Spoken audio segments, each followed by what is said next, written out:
Olympic में gold लाने वाली नीरज चोपड़े का बड़ा कद, भारतीय सेना में मिली लेफ्टिनेंट कर्नल की मानद उपाधि। रक्षा मंत्री राजनाथ सिंह और सेना प्रमुख की उपस्थिति में हुआ समारोह।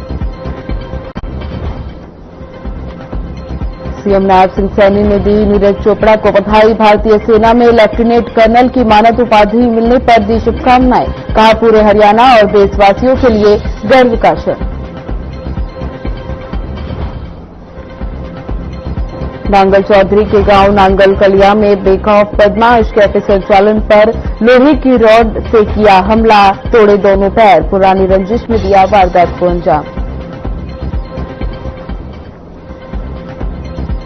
कैथल पुलिस के एंटी नारकोटिक सेल का नशा तस्करों पर शिकंजा। 2 मामले में 2 नशा तस्कर काबू किए। 2 किलो से ज्यादा चरस बरामद। 5 लाख रुपए आकी जा रही है अनुमानित।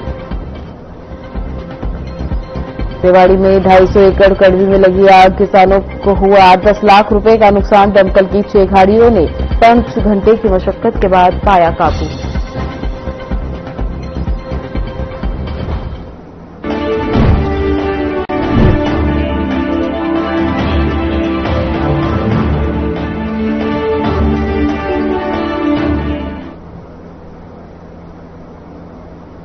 नमस्कार, आपका स्वागत है। मैं हूं आपके साथ ज्योति निषाद। बुलेटिन की शुरुआत करते हैं। नई दिल्ली में भारतीय भाला फेंक खिलाड़ी और Olympic gold medalist Neeraj Chopra को भारतीय सेना में लेफ्टिनेंट कर्नल की मानद उपाधि प्रदान की गई। ये सम्मान रक्षा मंत्री राजनाथ सिंह और सेना प्रमुख जनरल उपेंद्र द्विवेदी की मौजूदगी में आयोजित समारोह में दिया गया। बता दें, नीरज चोपड़ा ने अपने खेल करियर में देश का नाम रोशन किया। ओलंपिक में गोल्ड जीतने वाले पहले भारतीय एथलीट के रूप में उनका योगदान अद्वितीय है।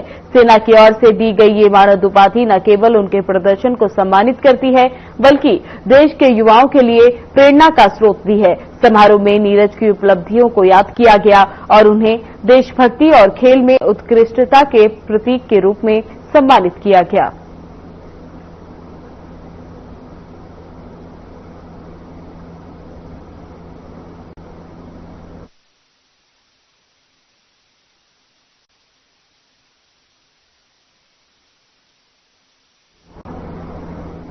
नई दिल्ली में हरियाणा के गौरव, 2 बार के ओलंपिक पदक विजेता नीरज चोपड़ा को भारतीय सेना में लेफ्टिनेंट कर्नल की मानद उपाधि प्रदान की गई, जिसको लेकर हरियाणा के मुख्यमंत्री नायब सिंह सैनी ने एक्स पर नीरज चोपड़ा को बधाई दी।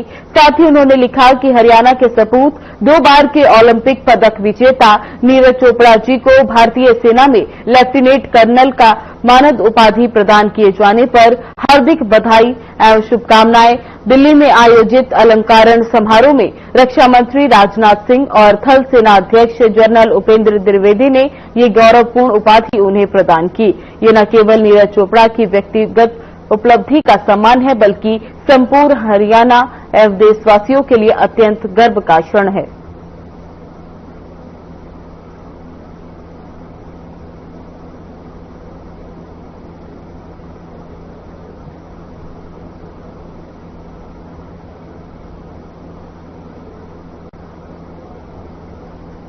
ककोरी ट्रेन एक्शन के महानायक अमर क्रांतिकारी अफाक उल्ला खां की जयंती हरियाणा के सीएम नायब सिंह सैनी ने ट्वीट कर कहा कि राष्ट्र की स्वतंत्रता हेतु दिया गया उनका अद्वितीय बलिदान हम सभी के लिए सदैव प्रेरणा का स्रोत रहेगा।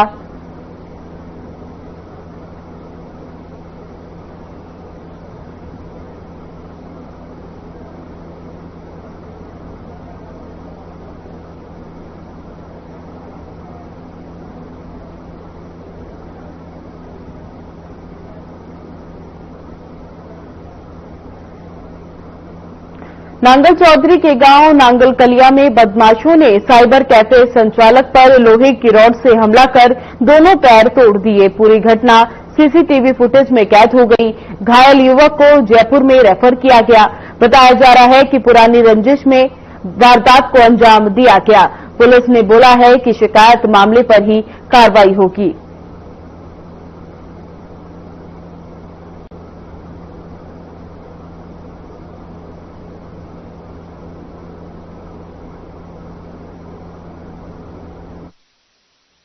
मैं उनकी वाइफ हूँ। मैं तो ये डिमांड करती हूँ भाई उन्हें न्याय मिले और दोषियों को सजा मिले। रंजिश वगैरह तो पहले का हमें सुनाई है पता नहीं है और ना ऐसी कोई चीज सुनी उनकी। पुलिस से इस सरकार मांग करते हैं इनको पूरी न्याय मिले। इनको घर पे कमाने वाला अकेला बंदा है और इनकी एक पत्नी भी है, जो छोटा बेटा है, माँ बुद्धि भी है। अच्छा, और उनके पिताजी तो एक्सपायर हो गए हैं। घर पे भी अकेला बंदा है जो कमा के परिवार को गुजारा कर रहा है। कल शाम को हम बाहर वहाँ पर खुश होकर बैठे थे, तो मतलब की बात हुई थी उनसे पहले फोन पे। जब फोन पे बात होते होते वो उन्होंने अंडरस्टैंड समझ आ जाओ, फिर वो आए। वो पहले तो बात के तरीके से नहीं आए, वो वहाँ पर बैठे, पहले बैठ के जो उनसे बात करी, जो उन्होंने भाई उनकी पहले आपस में बहस हुई थी, तो गाड़ी काट दी आपस में। जब उन्होंने रिकॉर्डिंग सुनी, रिकॉर्डिंग सुन रहा आप, जब रिकॉर्डिंग सुनेगी तो उसको है ना खुद जो वाइस है उसने क्या किया, वो फिर गर्म हो गया। वो गर्म होके उसके कलर पकड़ उससे 2-3 टेप दिए और जो इसके साथ आए थे 2-3 आदमी और वो उसे वहां पर खुद से होकर इसका तो ऊपर साइड में लेके गए बिना, जिस साइड में कैमरे नहीं है ना, तो लास्ट में कोको आया। कोको आकर ले रखी थी, सोल्ड रात उसके मारा बराबर।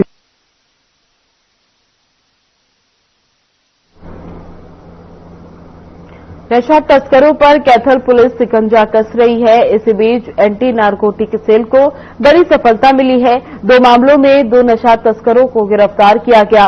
कैथल डीएसपी क्राइम सुशील प्रकाश ने प्रेस वार्ता में जानकारी देते हुए बताया कि एंटी नारकोटिक सेल प्रभारी एसआई राजवीर सिंह की टीम शाम के समय गश्त दौरान अंबाला बाईपास नाका कैथल के पास मौजूद थी, जहां एक गुप्त सूचना मिली कि कोड़िक निवासी जनेश्वर उर्फ बिल्लू काफी समय से नशीला पदार्थ चरस बेचने का काम करता है। पुलिस सूचना उपरांत मौके पर पहुंची। डीएसपी बीरभान के समक्ष नियमानुसार ली गई तलाशी दौरान आरोपी के कब्जे से पिट्ठू बैग के अंदर रखे एक पॉलिथीन से 1 किलो 534 ग्राम चरस बरामद हुई। आरोपी के खिलाफ थाना सिविल लाइन में मामला दर्ज करके आरोपी को मौके पर पहुंच एसआई महेंद्र द्वारा गिरफ्तार किया गया।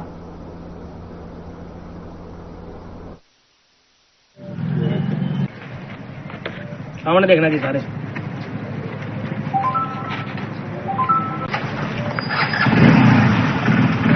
एक नशा मुक्त हरियाणा की रिपोर्ट करी आपने, आपको प्रसिद्ध हमारी एएनसी की टीम है, उसमें 2 मामले दर्ज करे हैं।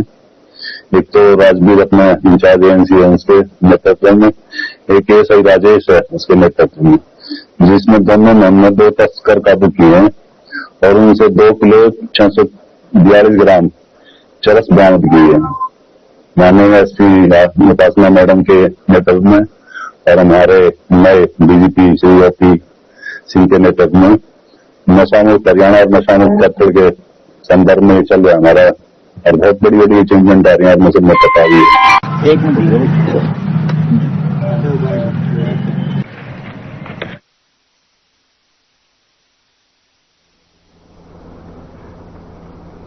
जुलाना के वार्ड नंबर 4 में दिवंगत एएसआई संदीप लाठर के परिजनों को संतावना देने के लिए सफेदों के विधायक रामकुमार गौतम उनके आवास पहुंचे। उन्होंने कहा कि एएसआई संदीप लाठर की भ्रष्टाचार के खिलाफ बलिदानी व्यर्थ नहीं जाएगी। उन्होंने कहा कि मेरा मानना है कि जिंदा रहकर भी भ्रष्टाचार के खिलाफ लड़ाई लड़ी जा सकती थी और इसमें सारा हरियाणा उसका साथ देता है।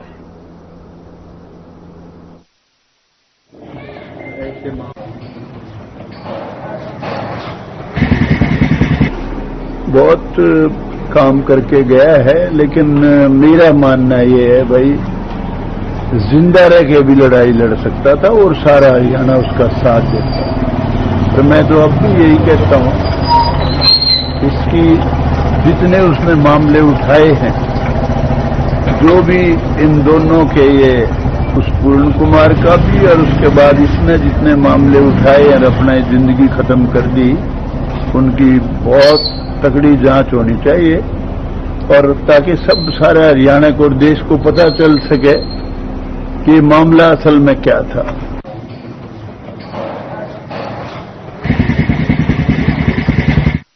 मुख्यमंत्री नायब सिंह सैनी सरकार में गन्ने के दामों में 15 रुपए की बढ़ोतरी की है। अब गन्ना 415 रुपए प्रति क्विंटल चीनी मिल में किसानों का बिकने जा रहा है, लेकिन किसान नेता 15 रुपए की बढ़ोतरी को नाकाफी बता रहे हैं। किसान नेताओं ने कहा कि गन्ने की फसल पर अन्य फसलों के मुकाबले लागत ज्यादा आती है। हम चाहते हैं कि सरकार 500 रुपए प्रति क्विंटल गन्ने के दाम तय करे।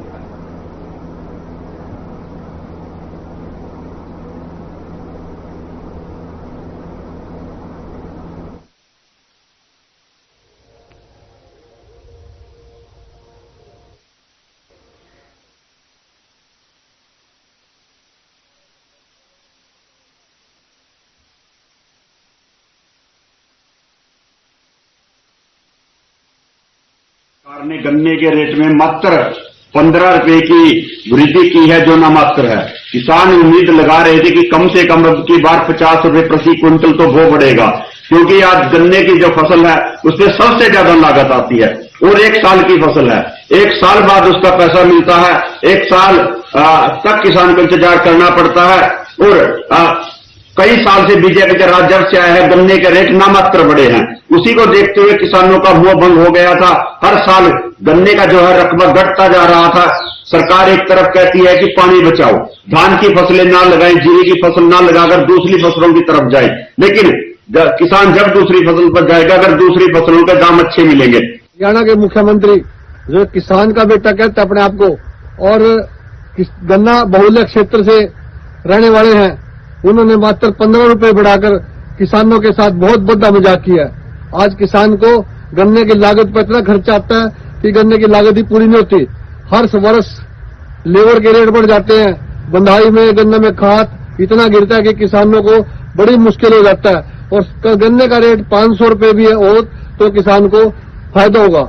और 2022 में किसान की दुगनी आमदनी करने वाले आज कहां गए हैं? हरियाणा का मुख्यमंत्री समय समय पर झूठ बोलता है। किसानों के साथ 15 रुपए बढ़ाकर, मात्र 15 रुपए बढ़ाकर, और देश में सबसे अधिक रेट कहने वाले समय समय पर झूठ बोल रहे हैं। हरियाणा का मुख्यमंत्री कहता था धान से पहले 3100 रुपए धान का रेट मिलेगा।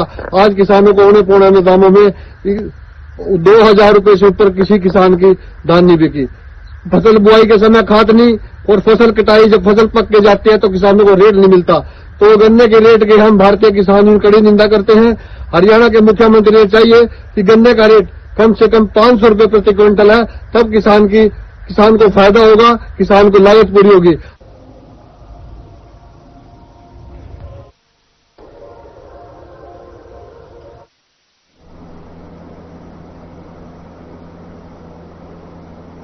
बावल के गांव नांगल उगरा के पास एक खेत में 250 एकड़ में सूखा पशु चारा इकट्ठा किया हुआ था। उसमें अचानक आग लग गई, जिससे इलाके में हड़कंप मच गया। ये चारा गांव शाहपुर निवासी किसान खुशीराम की थी। आग इतनी भयानक थी कि चारों ओर धुआं फैल गया और स्थानीय लोग दहशत में आ गए। घटना की जानकारी मिलते 112 इमरजेंसी सेवा सक्रिय हुई और तुरंत दमकल विभाग को सूचित किया गया। ग्रामीणों के सहयोग और दमकल कर्मियों की कड़ी मेहनत के बाद लगभग 5 से 6 घंटे की मशक्कत के बाद आग पर काबू पाया गया।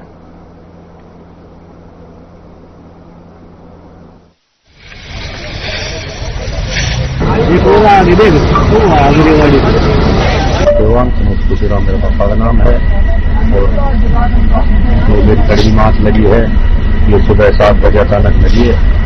अब हमें तो किसी को देखा नहीं कि जो पता हुआ किसने लगाई है, तो ये नुकसान तो हो गया भारी। 250 की मैं खरीदी थी। हमारे को मैसेज मिला, तुरंत हमने बावल स्टेशन से गाड़ी भेजी। दोबारा हमने पता लगा कि ज्यादा आ गई, इसलिए हमने IMT बावल से गाड़ी भेजी। और आग को पहले जो बंदे गए थे उन्होंने बताया कि आग ज्यादा है, हमने फिर रेवाड़ी से गाड़ी और मंगा ली है।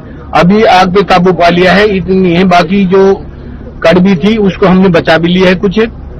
और ये को समझाए भाई इसको अलग अलग हिस्सों में बांट के लगाए, इकट्ठा ना लगे, ताकि ज्यादा नुकसान होने से बचाया जाए। हम नागरों का रहने वाला हूँ। ये भाई किसान खुशीराम ने ये कड़वी इकट्ठी की थी, बड़ी मेहनत से इकट्ठी की थी। लगभग 2 महीने लगे थे, 10 लाख का माल था। और ये अचानक पता नहीं कैसे क्या ये आग लग गई इसमें। भाई की लगभग खत्म होगी कड़वी। सरकार से उम्मीद करते हैं कि किसान के मदद करे और बहुत ही वो होगा कुछ मदद। गाँव नांगल हो रहा है, यही मकान है पीछे ही। मोटरसाइकिल ट्राई मारने जा रहा था, जब वापस आया तो मैंने आग देखी। फिर इन भाइयों को वहाँ इनका ऑफिस में जाकर आग बताई मैंने, और वही आग लग गया। हमने बुझाने की फुल कोशिश करी, लेकिन हम 3-4 दिन नहीं थे उस टाइम, बुझ नहीं पाई हमारे से। किस तरह की मानते हैं आग लगी? ये किसी ने लगाई गई आग। कहाँ से लग रही थी? ये बीच के अंदर लगी थी। हाँ, चारों तरफ वो था, कड़वी लगी हुई थी, बीच के अंदर लगाई गई थी आग।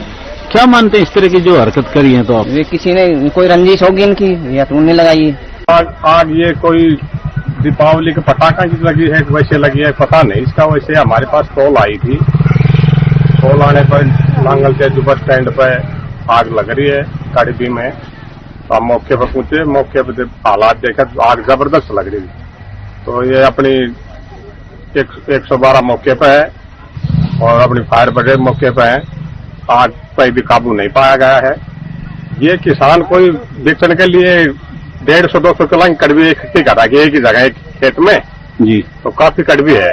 ये भी तो अंदाज तो बाकी है नहीं, बाकी काफी नुकसान होगा किसान के।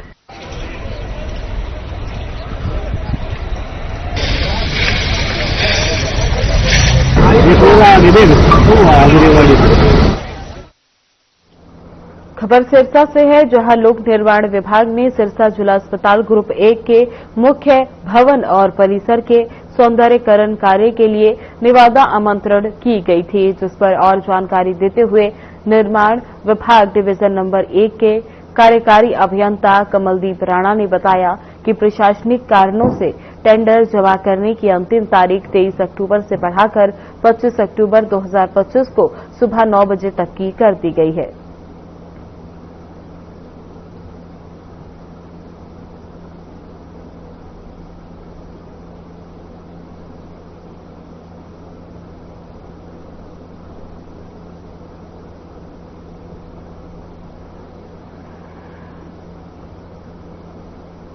खबरों में आगे बढ़ने से पहले लेंगे एक छोटा सा ब्रेक, जल्द लौटेंगे।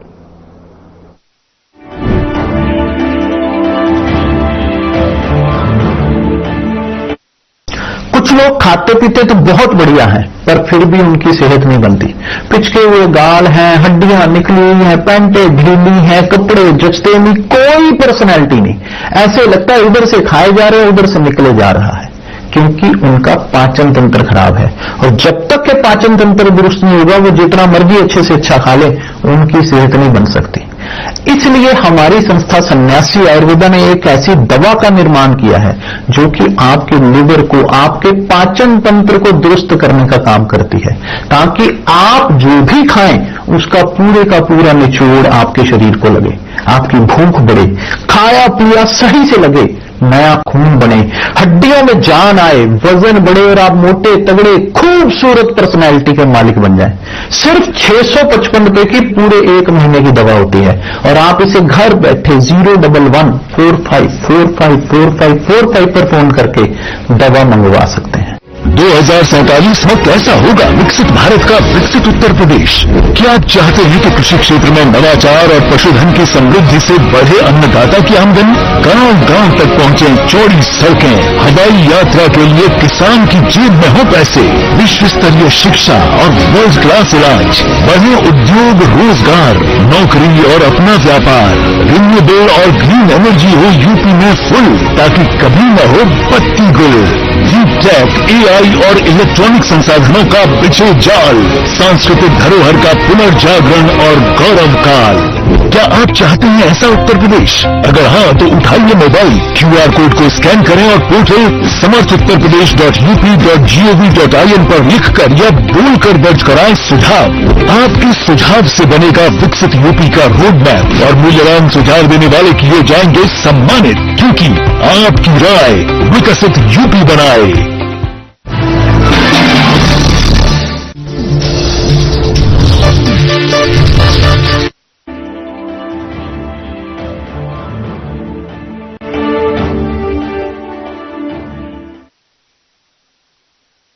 एक बार फिर से आप सभी का स्वागत है। खबरों में आगे बढ़ेंगे। यमुनानगर के कन्हैया चौक के समीप स्थित हरियाणा वेयर हाउसिंग निगम के गोदाम के बाहर रखे गए बारदान में अचानक आग लग गई, जिससे इलाके में हड़कंप मच गया। घटना की सूचना मिलते ही स्थानीय लोगों ने फायर ब्रिगेड को सूचना दी, जिसके बाद दमकल विभाग की 3 गाड़ियां मौके पर पहुंची और कड़ी मशक्कत के बाद आग पर काबू पाया गया। राहत की बात ये रही कि इस घटना में किसी भी प्रकार की जनहानि या बड़े पैमाने पर संपत्ति का नुकसान नहीं हुआ। वहीं पुलिस भी मौके पर पहुंचकर जांच में जुट गई। साथ ही प्रशासन ने लोगों से अपील की कि ऐसी जगह के पास पटाखे या ज्वलनशील वस्तुएं न फेंकें।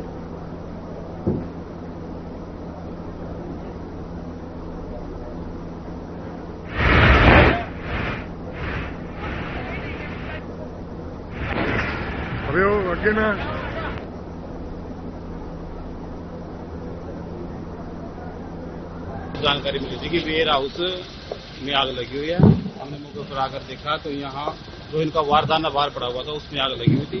मौके पर आकर हमने आग को बुझा दिया गया। आग कंट्रोल है। आग से किसी प्रकार का कोई जानी नुकसान नहीं हुआ। किस कंपनी को क्या पता चला कि आग लगने का कारण क्या? आग लगने का कारण आतिशबाजी बताया गया। कितनी गाड़ियां आई थी? गाड़ियां मौके पर 3 पहुंची थी। बुझा दिया, आपको बुझा दिया। कंट्रोल है, पूरी तरह से आपको बुझा दिया।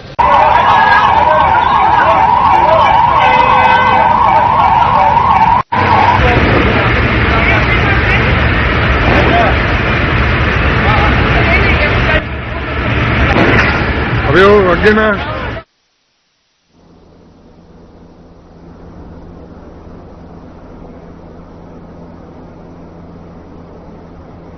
आम आदमी पार्टी के प्रदेश अध्यक्ष सुशील गुप्ता और डॉक्टर रजनीश जैन आज एएसआई संदीप लाठर की मौत के बाद उनके घर संतावना देने पहुंचे और परिजनों से मिल दुख व्यक्त किया। उन्होंने बातचीत करते हुए कहा, ये अधिकारी पूरे परिवार का पालनहार थे और इनके पीछे इसकी 5 बहनें भी हैं और पूरा परिवार रह गया। सरकार ने जो वादे परिवार से किए थे उसे जल्द पूरा करे ताकि परिवार का पालन पोषण समय पर हो सके। साथ ही सरकार का पूरा फेलियर प्रदेश में नजर आ रहा है। इस प्रकार अधिकारियों की आत्महत्या करना साफ तौर पर सरकार की फेलियर है और पूरे घटनाक्रम की समय रहते जांच हो।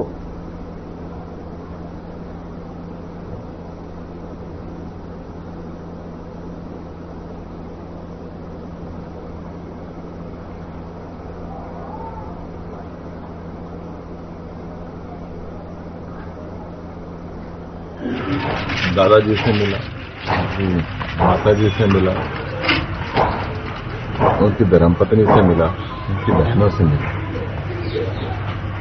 कई बहनों का अकेला भाई, पिताजी पहले चले गए। परिवार को देखने वाले को, बच्चों को देखने वाले बच्चे, और दुखदायी विषय। ऐसे में सरकारों को, समाज को, परिवार का जो भी मदद कर सकते हैं मदद करनी चाहिए। हालांकि सरकार ने एक नौकरी की और सारी सहायता की बात बोली है, परंतु इसको जल्द से जल्द ऐसा कोई सिस्टम बने के परिवार रूल। मैं ये कहूंगा कि 100% सरकार का फेलियर। सरकार को ऐसी नौबत नहीं आने देनी चाहिए थी कि संदीप लाठर को यहां तक पहुंचना।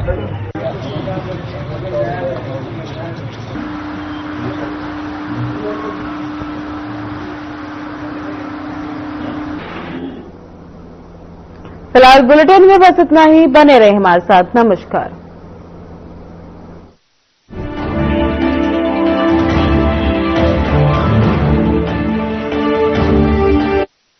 प्रधानमंत्री फसल बीमा योजना प्राकृतिक